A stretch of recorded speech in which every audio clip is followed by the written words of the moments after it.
Bien, nous reprenons à l'heure. Alors nous avons la particularité d'être, je pense, la bulle la plus à l'heure de tout BPI Big. Donc déjà, c'est un grand succès.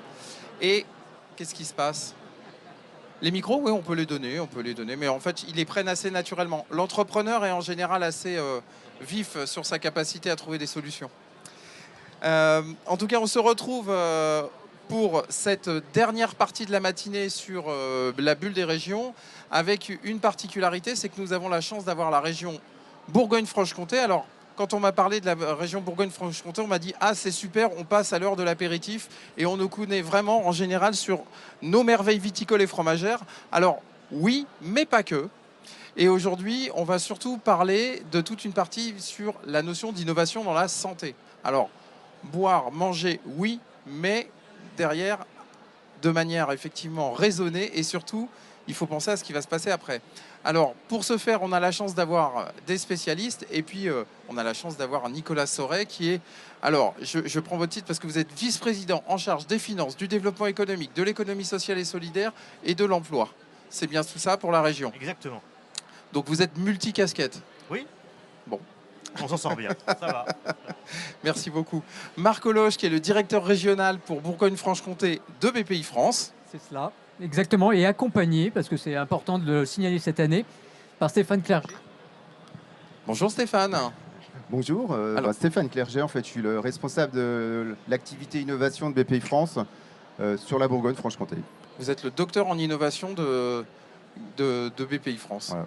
Voilà. On va le dire comme ça, même le professeur. Voilà. Alors, puisqu'effectivement, on est sur la partie santé, on continuait sur cette logique-là. Je vais demander ensuite... Alors, attendez, qui est-ce qui est présenté? C'est Bastien, il est où Bastien? Oui. Bastien Jacquier. Bonjour à tous. Donc, Bastien Jacquier, vous êtes le DAF de Dixi, c'est ça? Oui, Dixi Médical. Alors, le DAF, c'est le directeur administratif et financier. Exactement, mais je ne vous C'est-à-dire parlerai pas trop de chiffres aujourd'hui. Ouais, mais quand même, c'est vous qui les surveillez, en tout cas, comme le lait sur le feu, comme on dit. Exactement. Ensuite, Nathan Vincent, vous êtes le CSO, c'est ça? Exactement. De Human. Exactement. Alors, vous allez nous dire ensuite ce que c'est. Alors, déjà, dites-nous ce que c'est qu'un CSO. Alors, CSO, c'est Chief Scientific Officer en anglais. Bon, en français, c'est directeur scientifique, tout simplement. Ah, donc là, ça rigole pas. On a un directeur administratif et financier, on a un directeur scientifique, et puis on a la chance d'avoir un PDG avec nous, puisqu'on a Jean-Marc Zeil. Vous, c'est Ovinova, c'est bien ça? C'est ça, c'est une société, une start-up qui se spécialise dans la cancérologie. On aura le temps de détailler Effectivement, davantage. on va pouvoir déployer. Voilà. Alors, on a la chance d'avoir toutes ces ressources qui ne sont pas forcément les ressources auxquelles on pense quand on pense à la Bourgogne-Franche-Comté. Et j'allais dire, Nicolas Sauret, dites-nous en plus sur l'intérêt de la région sur toute sa phase industrielle et plus particulièrement sur ses technologies de pointe. Bien, merci beaucoup en tout cas d'avoir invité la région Bourgogne-Franche-Comté sous cette bulle. On commence à avoir l'habitude après quelques années. Très heureux de représenter la présidente de région, Marie-Guide Dufay. Et je sais, et vous l'avez dit, combien quand on parle de Bourgogne-Franche-Comté, on pense d'abord au fromage et au vin. Et ce n'est pas un élu qui vit à quelques kilomètres de Chablis qui va vous contredire. Mais au-delà du patrimoine historique et culinaire, la région Bourgogne-Franche-Comté, elle a une autre tradition, c'est l'industrie. Et nous sommes une grande région industrielle. Nous sommes d'ailleurs la région qui a le plus grand nombre d'emplois industriels sur son nombre d'emplois total. Nous avons des grandes filières industrielles auxquelles on pense assez intuitivement. Évidemment, la filière de l'industrie agroalimentaire, ça tombe sous le sens dans notre région. Mais nous avons aussi des grandes filières historiques. C'est notamment la filière automobile, c'est la filière du luxe, dont on parle un peu moins. Elle est beaucoup plus discrète et pourtant éminemment présente. Nous avons la filière de l'industrie ferroviaire. Et nous avons aussi une filière que nous n'avions jamais jusqu'ici réellement mis en exergue et en lumière, qui est la filière de l'industrie santé. Et nous avons effectivement, avec BPI, aujourd'hui, fait le choix de braquer les projecteurs sur cette nouvelle filière pour la région Bourgogne-Franche-Comté, nouvelle au sens où la région a décidé de se doter d'une stratégie, d'une feuille de route pour les biothérapies. Et c'est ce qu'on va aujourd'hui évoquer. En quelques mots, la région a pour ambition de devenir la région française où se conçoivent les thérapies innovantes, les thérapies de demain, où se produisent aussi ces nouveaux biomédicaments. Parce que nous avons des forces en région Bourgogne-Franche-Comté. C'est la force de tout un écosystème appuyé sur ces laboratoires de recherche, ces universités, ces 2 CHU de Dijon et de Besançon, et un certain nombre d'entreprises qui ont déjà fait leurs preuves pour développer ce que seront demain des thérapies innovantes. Tout l'enjeu pour nous, c'est que nous savons, en Bourgogne-Franche-Comté, soigner un certain nombre de pathologies, de cancers, vous y reviendrez bien mieux que moi, mais à des prix qui aujourd'hui ne sont pas accessibles à l'assurance maladie et ne sont pas accessibles au commun des mortels. Et tout l'enjeu pour nous, c'est de faire en sorte que demain, chacune et chacun puisse être soigné parce que ces traitements qui existent auront été développés, industrialisés et rendus accessibles à l'assurance maladie. C'est ça tout notre enjeu en faisant venir à nous des investisseurs sur ces sujets de biothérapie pour développer des médicaments, pour les produire ici en région Bourgogne-Franche-Comté. Et c'est l'objet de cette feuille de route qui sera délibérée en assemblée plénière la semaine prochaine. Alors, vous reviendrez pour nous expliquer effectivement tout ce qui aurait été décidé. Le vouloir le mettre en place, c'est bien, mais avoir des acteurs, j'allais dire, de proximité, et j'allais dire l'acteur évidence de proximité avec les entrepreneurs qui est BPI, comment ça se matérialise et comment ça se matérialise pour tous les deux, et Stéphane et Marc. Je vais commencer. Simplement, c'est utile dans ce qui a pu être dit de rappeler que l'innovation, puisque là on parle de biothérapie, de recherche, le jour de Big qui concerne le progrès, on est en plein dans le sujet. Donc on a choisi, alors qu'on ne connaissait pas vraiment la thématique, mais je trouve que ça se rejoint bien, les comètes s'accordent bien. Sur les 42 collaborateurs en Bourgogne-Franche-Comté, on en a 9, donc un quart des effectifs qui tournent autour de l'innovation. Donc avec des dispositifs qu'il faut connaître, avec des porteurs de projets qu'il faut pouvoir identifier, avec des réseaux qui font qu'on a déjà une petite opinion et on est toujours en mode recherche. Donc l'équipe de Stéphane, et je lui passerai la parole ensuite, et on veille en permanence pour accorder les dispositifs du plan Deep Tech, on y reviendra là aussi, des dispositifs du plan France 2030, entre autres, qui permettent de flécher et aider les PME, les TPE, les start-up qui œuvrent dans les sujets qui éminemment sont capitalistiques. Alors justement, dans la partie innovation, ça commence où, ça s'arrête où et comment on détecte qu'un projet est dans l'innovation comment ça se passe? En fait, au niveau de l'innovation, on est capable d'intervenir à tout moment de l'innovation. C'est-à-dire qu'on a un rôle qui est assez vaste au niveau de l'innovation. On peut accompagner des projets qui sont totalement industriels, des entreprises qui existent déjà, dans le cadre de la réindustrialisation de la France par l'innovation. Donc on va rencontrer des entreprises industrielles en essayant de comprendre comment ils innovent et en essayant de les inciter à innover à travers des dispositifs d'accompagnement, mais à travers également des dispositifs de financement. Et depuis l'industrie, on peut dire qu'on va redescendre petit à petit jusqu'à aller rencontrer des chercheurs, essayer de faire en sorte que ces chercheurs puissent, sur la base de leurs découvertes, avoir un esprit entrepreneuriat pour créer une entreprise qui sera totalement disruptive. Et c'est ce qu'on appelle la Deep Tech. Super. Alors, on travaille et on sait que vous êtes des acteurs de proximité. Je vais inviter les personnes qui sont là à se rapprocher parce qu'en fait, personne ne... Enfin, il y a encore des gens qui veulent rentrer dans la bulle qui n'y arrivent pas. Donc, écoutez, on est dans une grande proximité. Voilà, génial. Plus on est de fous, plus on rit. Alors, on a eu la chance d'avoir un micro-teasing de tous les 3 entrepreneurs sur ce que vous faites. On va revenir plus en détail. Jean-Marc, vous nous avez parlé de Deep Tech, justement, au bénéfice du cancer. Est-ce que vous pouvez nous en dire plus sur ce que vous faites, comment ça marche et où est-ce que vous êtes situé? Alors, Orinova est situé à Besançon, puisque vous l'entendez là, c'est bon? Parfait.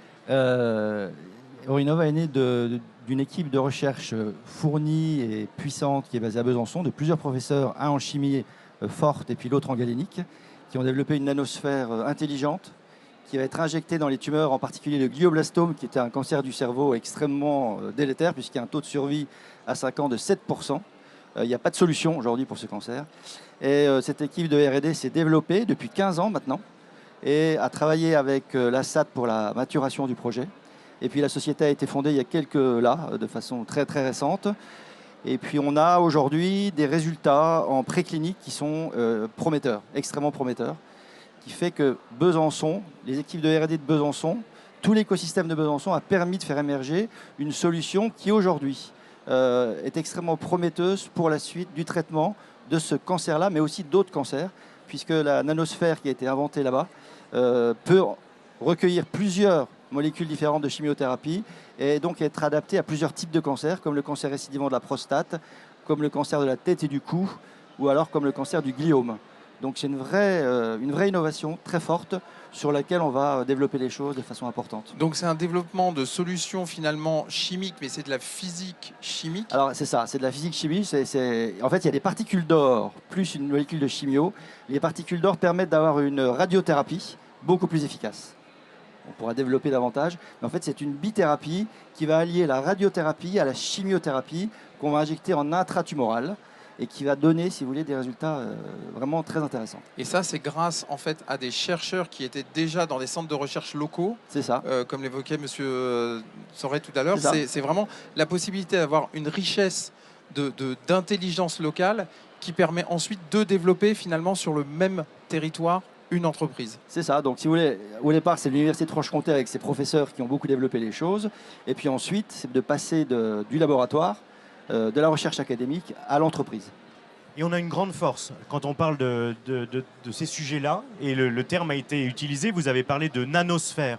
Nous, on a une grande force en Bourgogne-Franche-Comté, c'est l'héritage de l'horlogerie. Alors vous allez me dire, quel est le lien entre l'horlogerie et la nanosphère? Le tout petit. C'est, voilà, la science du petit, du précis, du précieux, qu'on a développé historiquement dans cette région, et qui aujourd'hui, par tout ce qui relève de l'infiniment petit dans la mécanique, trouve une application dans la santé. Parce que vous imaginez l'échelle à laquelle on travaille quand on commence à parler de nanosphère. Et ça, c'est la grande force de notre région, qui se symbolise d'ailleurs par un pôle de compétitivité qui s'appelle le PMT, le pôle des microtechniques, où toute cette science de l'infiniment petit est mise à disposition de secteurs où on n'attendait pas nécessairement ces technologies-là il y a encore quelques décennies, notamment la santé. Et c'est pour ça que ça se passe chez nous en BFC.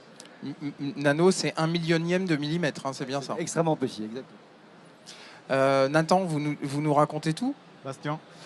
Pardon, Sébastien, pardon. Oui, pas de souci. Je vais faire le lien justement entre ce que disait Monsieur Soret et puis Stéphane tout à l'heure. Donc le lien entre l'industrie du très petit qu'on peut avoir sur Besançon et l'aspect médical. Et on le voit tout à l'heure, je vous ferai, pour ceux que ça intéresse, c'est une électrode qu'on fabrique sur notre site de Besançon. Ce ne sont pas des créoles. Non, c'est une électrode. Donc c'est moins sympa à porter. Et donc Dixi Medical, c'est une société de 130 personnes, donc principalement sur le secteur de Besançon, mais aussi présente en Suisse, aux États-Unis également. Donc, nous, on fabrique des électrodes intracrâniennes pour soigner les patients épileptiques. Donc, je vais parler un petit peu d'épilepsie rapidement. Il faut savoir que l'épilepsie, c'est une maladie neurologique chronique qui est la plus importante après la migraine. Donc, à 1% de la population mondiale qui est touchée par l'épilepsie. Je pense que dans nos connaissances, on connaît forcément des personnes touchées par l'épilepsie. Donc, l'épilepsie, elle se matérialise soit par des crises qui sont assez impressionnantes, qui vont être la convulsion, qui peut être mortelle au moment où la personne tombe. Et puis, ça peut être aussi des symptômes très peu perceptibles, des fourmillements, des absences. Donc il faut savoir qu'à partir de 2 crises d'épilepsie, on peut être diagnostiqué épileptique. Et après, on va suivre un traitement médicamenteux, on va aller voir son médecin généraliste, on va aller voir un neurologue. Le premier traitement administré, souvent, ça va être un traitement médicamenteux, donc voire plusieurs traitements. Donc dans la plupart des cas, ça fonctionne. Mais il faut savoir que dans 30% des cas, donc le fameux pourcent multiplié par 30%, donc ce qui fait quand même pas rien du tout à la fin, ça fait quand même un bon nombre de personnes, et ben, ils sont dits pharmacorésistants. C'est-à-dire qu'il n'y a aucune solution médicamenteuse qui est compatible pour eux.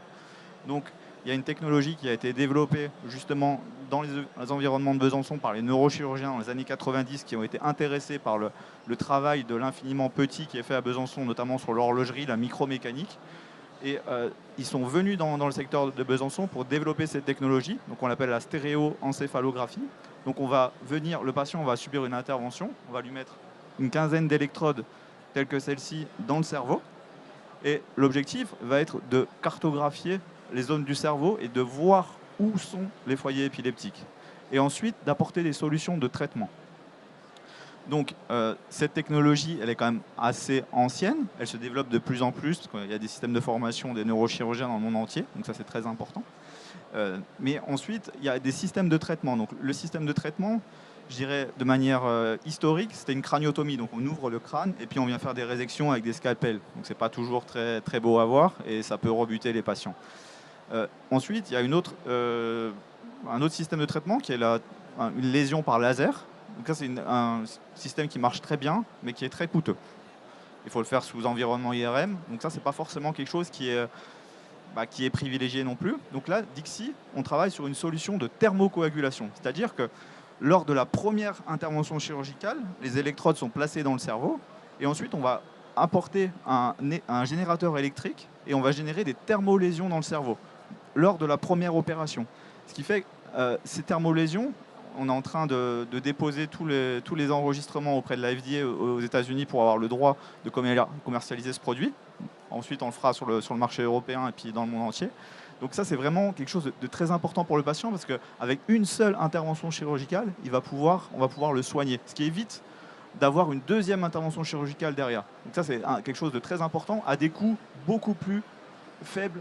Donc le patient est gagnant en termes de suivi et puis de conséquences. C'est moins invasif pour lui. Le système de remboursement est gagnant aussi, comme le disait M. Sauret tout à l'heure. Et Dixi, bien sûr, est gagnant à la fin. Et donc Dixi propose à la fois la sonde et en même temps la solution de thermocoagulation, c'est bien ça? Tout à fait. On a développé un générateur basé avec une mesure d'impédance et on a aussi l'instrumentation qui permet d'implanter ces électrodes. Bon, bah écoutez, bravo, merci. Voilà. Merci beaucoup. Nathan, vous complétez le panorama médical? Je complète aussi le domaine de la cancérologie. Donc nous, Human Health Tech, on fait ce qu'on appelle la pathologie numérique. Alors qu'est-ce que c'est exactement? On développe des algorithmes d'analyse d'images par intelligence artificielle qui vont justement analyser les images du cancer pour en tirer tout un tas d'informations qui vont ensuite aider la prise en charge, aider le clinicien, etc. Et donc, en fait, il y a un très grand nombre d'applications potentielles. C'est une technologie qui est assez nouvelle, qui a, je dirais, 5-6 ans à peu près, mais qui a énormément d'applications possibles.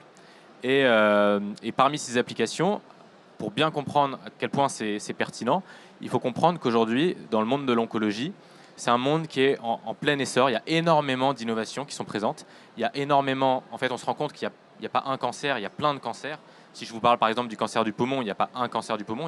Chaque patient a un cancer qui est unique. Mais ce n'est pas simplement une belle phrase. C'est simplement pour dire que le clinicien, quand il va voir son patient, il va d'abord diagnostiquer un cancer du poumon. Ensuite, il va essayer de le caractériser beaucoup plus parce qu'en fonction de si c'est un cancer, par exemple, je donne un exemple qui est EGFR muté ou EGFR non muté, ça ne va pas aboutir à la même prise en charge. Et en fait, cet arbre diagnostique, il ne s'arrête pas du tout à cancer du poumon, il descend beaucoup plus bas. Et la grande difficulté qu'on a aujourd'hui, c'est que toutes ces innovations qui font agrandir l'arbre diagnostique et qui font que chaque patient n'a pas un traitement standard, il a un traitement qui lui est complètement unique, complètement personnalisé, ça coûte énormément d'argent et logistiquement, c'est très compliqué à mettre en œuvre. Et donc le gros avantage de justement la pathologie numérique, c'est d'arriver à créer une solution qui permet en fait de faire un peu un proxy, c'est-à-dire d'avoir accès à ces informations de manière beaucoup plus rapide et pour beaucoup moins cher. Et donc maintenant qu'on a dit ça, le vrai but de la pathologie numérique, c'est de faire ça. C'est d'apporter les informations qu'on pourrait avoir en utilisant des techniques très compliquées, mais pour beaucoup moins cher et beaucoup plus rapidement. Ensuite, on en parlait beaucoup d'écosystèmes. C'est de la récupération et de données, c'est-à-dire d'images, et effectivement de toutes les datas qui vous permettent effectivement de caractériser chaque typologie de patient, c'est ça? En fait, nous, on travaille majoritairement sur l'image. Dans un monde idéal, on travaillerait sur l'image et sur les données cliniques et les données biologiques, etc. Ce monde-là, il n'est pas encore prêt. Je pense qu'il y a des entreprises qui doivent un peu s'intéresser à ça. La grande difficulté, elle est aujourd'hui organisationnelle, c'est-à-dire que les gens qui possèdent les données biologiques, ceux qui possèdent les données cliniques, ceux qui possèdent les données d'imagerie, ils sont en incapacité de se coordonner. C'est très très compliqué. En fait, pour faire bouger les organisations de la santé, en particulier en France, c'est très très difficile. Et ces projets-là sont très ambitieux, mais personnellement, je doute qu'ils voient le jour avant au moins 10 ans. Parce que même si cliniquement, ça serait très très utile, ça reste très très difficile à mettre en œuvre. Et donc, tout à l'heure, on parlait d'écosystème. Et là, je voudrais souligner un point important, c'est que nous, on a cette technologie de pathologie numérique. J'ai parlé assez schématiquement des différents cas d'usage. Mais en fait, nous, dans l'entreprise, on a différents projets qu'on mène, mais on est constamment en recherche de nouvelles applications. Et c'est un grand challenge pour cette nouvelle technologie, c'est de trouver des applications qui soient extrêmement pertinentes. Et quand je dis pertinentes, c'est pertinentes qui soient cliniquement, donc qui apportent un vrai bénéfice pour le patient, pas simplement une illusion de bénéfice au départ, mais qui, quand elle sera en production, en commercialisation, n'apportera finalement pas grand-chose.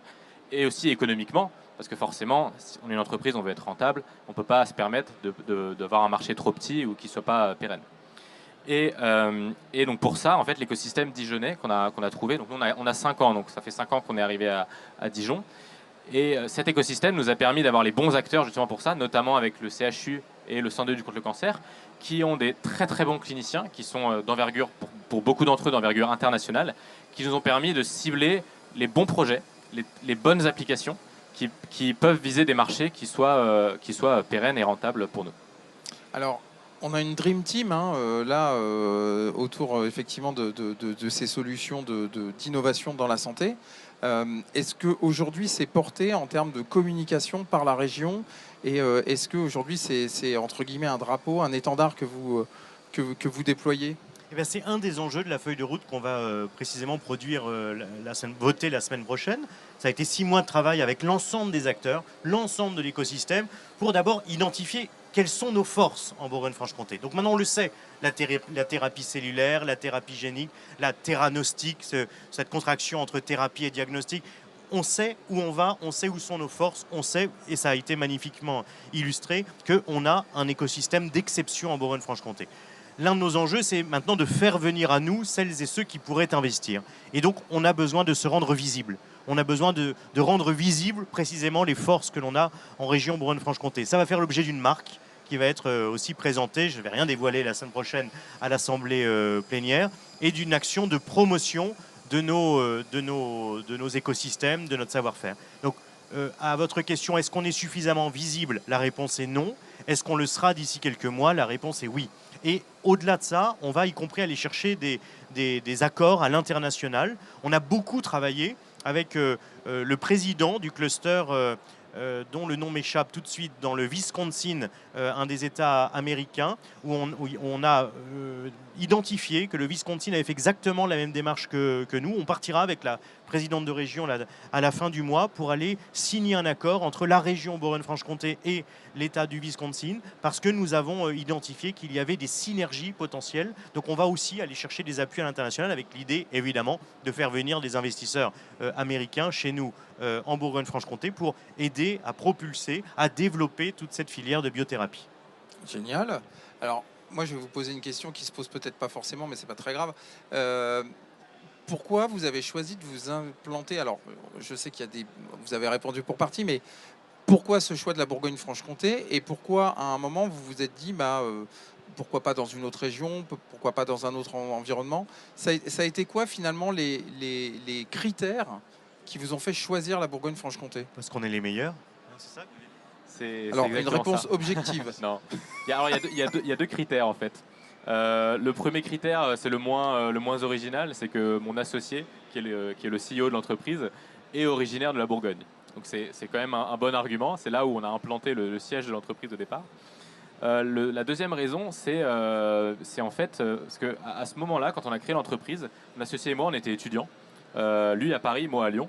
Et donc, on pouvait avoir l'opportunité, forcément, hein, c'est des grandes métropoles, Lyon et Paris, donc ça paraît attractif. Mais en fait, stratégiquement, on a pas mal échangé avec les différents acteurs et on s'est rendu compte que être dans un écosystème plus petit, c'était peut-être une plus grande force dans la mesure où on n'allait pas passer inaperçu. Et ça, en fait, c'est exactement ce qui s'est passé. Le pari a été bon parce que c'est exactement ce qui s'est passé. En Bourgogne-Franche-Comté, on a été tout de suite accueillis par des KBFC très rapidement. Et tout de suite, on a été mis en lien avec les personnes du CHU, les personnes du Centre de lutte contre le cancer. Et en l'espace de quelques jours, on a commencé à mettre en place des projets, notamment avec le Centre de lutte contre le cancer. On a mis un projet qui dure maintenant depuis plus de 3 ans. Mais c'est le projet, aujourd'hui, c'est le projet phare de l'entreprise. Et au moment où on a créé l'entreprise, ce projet n'existait pas. Et l'entreprise n'avait absolument pas dans sa feuille de route ce projet-là.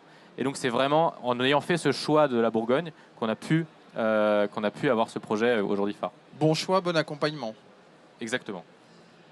De la région, c'est ce que vous venez de me souffler. Et de BPI, évidemment. Même question pour nos deux entrepreneurs. Oui, alors je rebondis sur le dernier argument. Effectivement, on a vraiment en Bourgogne-Franche-Comté un écosystème des partenaires extrêmement bienveillants, très proactifs, qui nous aident, qui nous épaulent et qui nous permettent d'avancer. Donc ça, c'est essentiel. Vous avez un écosystème public, privé, etc., qui nous aide énormément. Effectivement, il n'y a pas tant de milliers de projets que ça. Et donc, on est vraiment suivi, on est vraiment épaulé. Et quand on est chef d'entreprise, je l'ai été dans le passé, on est souvent seul. Et là, on n'est pas seul. Donc en BFC, vous avez la possibilité de trouver des partenaires, DKBFC, l'ASAT, PMT, etc., qui vont vous aider pour vous faire avancer. Et ça, c'est essentiel. La deuxième grande raison, évidemment, c'est que l'équipe de R&D était basée à Besançon. Donc le génie était bisontin. Et donc il faut savoir le dire quand c'est le cas, et en l'occurrence, c'est le cas. Et puis la troisième raison, c'est que c'est une région où il fait assez bon vivre. Et donc je pense qu'on peut attirer assez facilement des talents qui ne sont pas forcément natifs de Bourgogne-Franche-Comté, mais qui auront plaisir, si vous voulez, avec leurs compétences ultra pointues, parce que dans des domaines très pointus, avec des compétences ultra pointues, d'aller dans cette région extrêmement intéressante. Bastien ? Oui, beaucoup de choses ont été dites. Je vais essayer de ne pas les redire. Donc effectivement, je pense que, comme le disait M. Sorel, le PMT, c'est un acteur fort. L'aspect, le lien entre la microtechnique, la micromécanique et le monde médical, la transposition des dispositifs il y a vraiment un lien très fort à ce niveau-là. Un accompagnement fort au niveau de la BPI et de la région, que je tiens à remercier aussi pour nous permettre justement de pouvoir quelque part accoucher de ces innovations, si je peux me permettre. Donc ça, c'est quand même une aide clé. Et puis, je pense des écoles aussi d'ingénieurs, notamment dans le réglementaire, dans tout ce qui est dispositifs médicaux. Il y a assez peu de régions qui ont ces écoles. Donc on a une très bonne à Besançon. Il y a des écoles aussi d'ingénieurs et puis tout le système qui est vraiment très, très important au niveau local. Donc ce que vous me dites, c'est qu'effectivement, c'est une vision systémique. C'est-à-dire qu'un territoire, c'est à la fois des écoles, à la fois des moyens de transport, à la fois des collaborateurs, mais en même temps, effectivement, des centres de recherche. Et c'est vrai qu'on pense pas toujours, on pense toujours à Paris-Saclay, mais évidemment, il n'y a pas que Paris-Saclay, et c'est ce que vous évoquiez, Jean-Marc. On a des chercheurs de niveau mondial. Oui, alors, il y a beaucoup de choses à Besançon, mais il ne faut pas non plus se couper du reste de la France. Et Paris-Saclay est quand même un partenaire pour nous qui sera essentiel, puisque Paris-Saclay va devenir un des clusters les plus importants en cancérologie au monde. Mais en BFC, on a déjà énormément de personnes, on a énormément d'organisations, la BPI et autres, qui nous aident extrêmement, de façon puissante. Et surtout, j'insiste sur bienveillant et efficace. Et faire venir finalement des personnes qui viennent du monde entier, vous avez une attractivité. C'est-à-dire qu'effectivement, on pense français, mais au-delà de ça, votre marché est mondial à tous les trois. Mais ça veut dire aussi que faire venir des collaborateurs pour vous accompagner, pour vous épauler, en Bourgogne-Franche-Comté, ça a du sens. Oui, ça a vraiment du sens. L'important, c'est aussi d'avoir une dynamique d'innovation, de progrès. Et c'est ça qui va intéresser aussi les talents de demain, c'est d'être dans cette dynamique sans cesse, d'apprendre et de développer. Donc ça, c'est le premier point. Et puis je pense qu'effectivement, il y a d'autres outils qui permettent, effectivement, on est dans une belle région, donc ça c'est quand même quelque chose de très positif, mais on a aussi d'autres, nous par exemple, dans l'entreprise, on a mis un système d'implication du management en actionnariat au niveau de la société. Donc ça, c'est des choses qui vont permettre aussi d'attirer ces talents et de les faire fructifier et de rester dans l'entreprise. Et c'est gagnant-gagnant à la fin. Le partage de la valeur, en tout cas, ça fait partie peut-être aussi des fondamentaux de c'est quoi, quand on vit en Bourgogne-Franche-Comté, cette mentalité, ce sens, cette manière de vivre. Ce qui fera venir les talents en Bourgogne-Franche-Comté, c'est d'abord le projet de l'entreprise, parce que le futur collaborateur sera intéressé à l'enjeu, au défi qui va lui être proposé. Ce sera ensuite évidemment les conditions qui lui seront proposées par l'entreprise, ça vient d'être évoqué.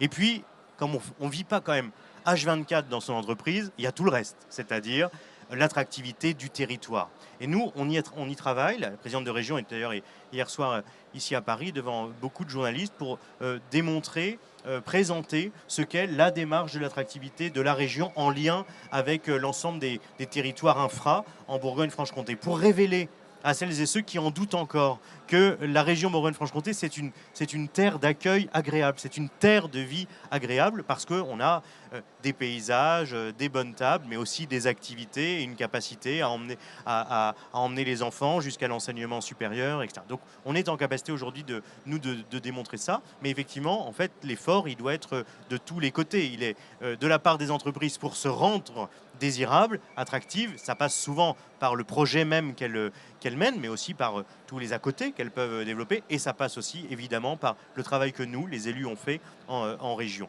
Après, à votre question, c'est quoi les valeurs de la Bourgogne-Franche-Comté? Moi, je dirais qu'on est des besogneux. Voilà. La région Bourgogne-Franche-Comté, c'est une région qui, parfois, peut être jugée un peu trop discrète, mais qui, quand on la regarde de près, c'est une terre de labeur, c'est une terre de travail, c'est une terre de gens qui s'engagent. Et puis, c'est en même temps, et c'est peut-être la sensibilité de la Bourgogne par rapport à la Franche-Comté besogneuse, c'est cette capacité à bien vivre et à savoir bien vivre. Et quand vous alliez cette capacité à jouir des bienfaits de la vie, à cette volonté d'être des gens qui travaillent, ben ça donne quelque chose d'attractif. Donc moi, je le redis à toutes celles et ceux qui en doutent, venez voir ce qui se passe en Bourgogne-Franche-Comté, où on a non seulement des beaux projets, des beaux écosystèmes, mais en plus une qualité de vie particulièrement appréciable. Alors j'en profite parce que je vais vous demander, dans 5 ans, vous la voyez comment, justement, la Bourgogne-Franche-Comté, et notamment ce développement-là? Je vais vous poser la même question sur les 5 ans, vous avez le temps de réfléchir comme ça.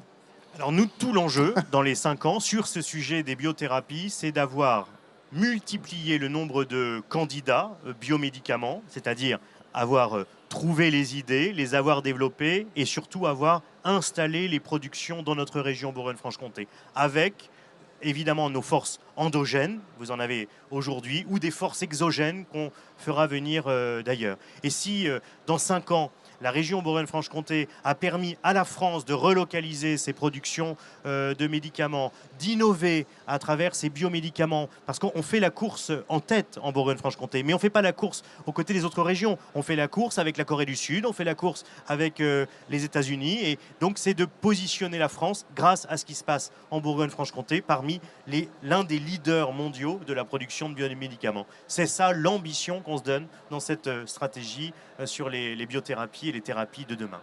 Merci beaucoup. Bastien Jacquier, dans 5 ans? Oui, beaucoup de choses dans 5 ans. C'est vrai que c'est déjà en 1 an, il y a énormément de choses qui se passent au sein de l'entreprise. Donc dans 5 ans, effectivement, nous, on a simplement, aujourd'hui, on fait 17 millions de chiffre d'affaires. Dans 4 ans, on prévoit de tripler grâce à notre système de thermocoagulation. Mais des projets, j'ai parlé de celui-ci, mais j'aurais pu en parler pendant 3 heures parce qu'il y en a tellement. Et l'idée, c'est maintenant, il faut qu'on arrive à cadencer avec une roadmap R&D claire et justement définir les projets qui sont à mener et qui vont faire le... Il ne faut pas oublier, à l'origine, c'est vraiment le bienfait des patients et son bien-être et le système de traitement qui doit nous guider pour justement une amélioration de la vie pour ces patients-là. La R&D, mais l'action commerciale aussi. Exactement. Super. Jean-Marc? Oui, alors dans 5 ans, nous aurons certainement terminé la phase préclinique et la phase clinique 1. Donc ça sera 5 ans en Bourgogne-Franche-Comté, essentiellement en R&D, mais 5 ans aussi pour préparer la commercialisation, donc la licence exclusive de nos innovations avec des Big Pharma, qui elles sont mondiales. Et là, je voudrais insister sur l'ouverture de la région sur la France, mais aussi sur le monde. Le projet est né en Bourgogne-Franche-Comté, il va demeurer en Bourgogne-Franche-Comté. On va essayer d'aller jusqu'à une production, voire une industrialisation. Ce ne sera pas évident, mais on va essayer d'asseoir encore plus Orinova dans ses racines bourguignonnes et franc-comtoises. Et puis ensuite, évidemment, il faudra aller chercher des clients dans le monde entier.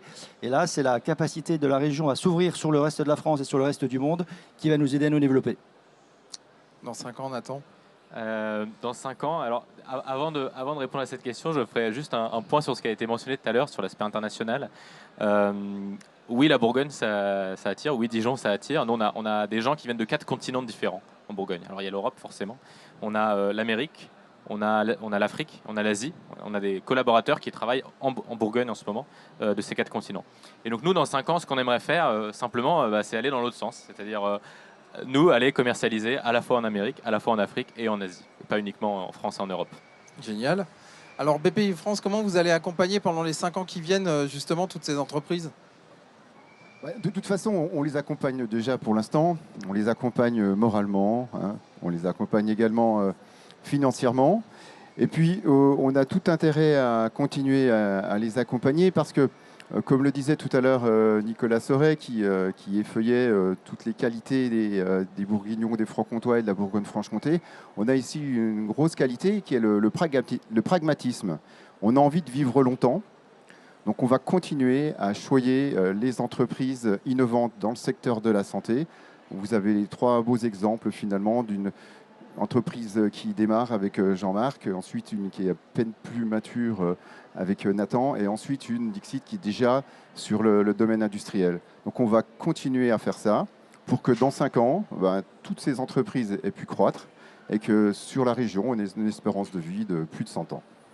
Merci. Marc, on va maintenant arriver sur... je vois, il nous reste 4 minutes 30. Si vous avez un message à faire passer à toutes les personnes qui sont en face de vous, qui vous écoutent, c'est lequel? On est dans une région magique. Alors j'ai en face de moi quelques collaborateurs et beaucoup de gens que je ne connais pas. Donc je veux remercier les collaborateurs qui travaillent au bénéfice de ces entreprises. Souligner aussi qu'ils sont 3, mais ils auraient pu être 30. On les a, donc on ne les invente pas. Qu'on a évidemment... Qu'il y a aussi des femmes.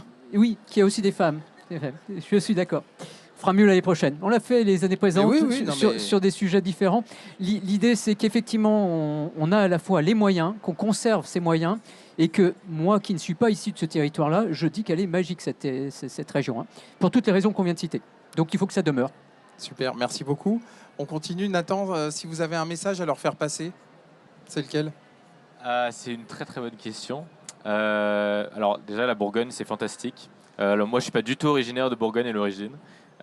Mais de ce que j'en ai vu, de ce que j'ai découvert de Dijon, mais pas uniquement de Dijon, mais aussi, en fait, je connais très bien. Comme j'habitais à Lyon au tout départ, pendant 4 ans, j'habitais à Lyon, et puis la boîte était à Dijon. Donc j'ai fait des allers-retours entre Lyon et Dijon. Ça m'a permis de découvrir tout ce qu'il y avait un au petit sud. vignoble. Exactement. Maintenant, je connais par cœur tous les vignobles de Dijon jusqu'au sud. Donc ça, c'est fantastique. Ensuite, je dirais surtout contribuer en fait à l'écosystème. L'écosystème, c'est pas uniquement des entrepreneurs, c'est extrêmement large en fait. Il y a les universitaires, il y a les hôpitaux, il y a les entrepreneurs, il y a les collaborateurs, j'en passe et des meilleurs, les services publics, etc. Et en fait, n'importe qui à son niveau peut contribuer à ça. C'est-à-dire que c'est un réseau complet. Chacun peut apporter quelque chose. Penser système. Exactement, c'est exactement ça. Penser système, parce que ce que vous faites en plus. À court terme, ça ne va pas se voir, mais à long terme, ça va améliorer le quotidien de tous les autres acteurs qui sont dans ce même écosystème. Génial, merci beaucoup. Jean-Marc? Alors, 2 choses, la passion. Si dans des projets comme les nôtres et dans des entreprises comme les nôtres, si on n'a pas la passion, on a du mal à développer les choses. Et je pense que dans cette région, on trouve des gens passionnés, des gens qui ne comptent pas forcément leur intérêt propre. Et donc, je pense qu'il y a cette passion qu'on ressent à tous les niveaux et qui est absolument indispensable pour tous nos projets, si vous voulez. Merci beaucoup. Bastien? Un petit dernier mot, oui, simplement, on a des projets extrêmement intéressants. On recherche, donc s'il y a des gens parmi vous, on recherche 30 postes ouverts dans notre entreprise. On a aussi la volonté de s'implanter en Asie également, donc s'il y a des velléités également. Voilà, vous serez... les bienvenus, parce que je pense que si vous êtes là, c'est que vous avez un intérêt pour la région. Donc, ou l'innovation dans la santé. Exactement. Nicolas Soret, le mot de la fin, ce sera pour vous. Oui, dire à celles et ceux, puisque nous sommes constamment en recherche de compétences qui imagineraient venir s'installer chez nous, le message que j'ai envie de leur délivrer, c'est oser. Osez la Bourgogne-Franche-Comté. Vous y trouverez, que vous vouliez venir y travailler ou que vous vouliez venir y investir, vous y trouverez non seulement une qualité de vie, bien sûr, mais aussi des collectifs qui permettent de réussir dans une magnifique alliance entre la puissance publique, les privés, qui permettent d'avancer, de se développer. Et je suis assez d'accord avec ce qui a été dit. Parfois, vaut mieux choisir petit mais costaud que grand et dilué. En Bourgogne-Franche-Comté, vous compterez. Merci beaucoup. Mais on peut les applaudir bien fort. Et vous dire qu'on était très très fiers, en tout cas, d'avoir des entrepreneurs comme vous qui investissent dans la santé de demain. Donc on est très fiers d'avoir des champions avec nous. Bravo, bravo, bravo. Merci beaucoup. C'est la fin de la bulle des régions pour la matinée. On se retrouve à 14h30. Merci à toutes et à tous.